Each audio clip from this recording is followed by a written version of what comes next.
പുതിയ സിനിമയുടെ ചിത്രീകരണത്തിനായി തമിഴ് നടൻ വിജയ് തിരുവനന്തപുരത്തെത്തി.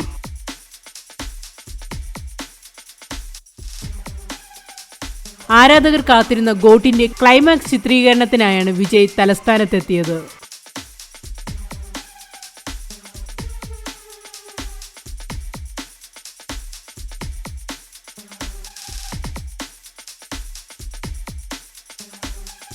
ഇതിനിടയിൽ വിമാനത്താവളത്തിന് പുറത്ത് ആരാധകരുടെ തള്ളിക്കയറ്റത്തിൽ വിജയ് സഞ്ചരിച്ച കാറിന്റെ ചില്ല് തകർന്നു.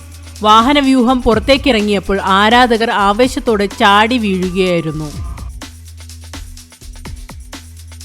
വെങ്കട് പ്രഭു സംവിധാനം ചെയ്യുന്ന ഗോട്ടിൽ വിജയ് ഇരട്ട വേഷത്തിലാണ് എത്തുന്നതെന്നാണ് സൂചന. ചിത്രത്തിന്റെ ക്ലൈമാക്സ് ശ്രീലങ്കയിൽ ചിത്രീകരിക്കാനാണ് തീരുമാനിച്ചിരുന്നത്. അവസാന നിമിഷമാണ് തിരുവനന്തപുരത്തേക്ക് മാറ്റിയത്. ഗ്രീൻഫീൽഡ് സ്റ്റേഡിയം, തിരുവനന്തപുരം അന്താരാഷ്ട്ര വിമാനത്താവളം എന്നിവിടങ്ങളിലാകും ലൊക്കേഷൻ.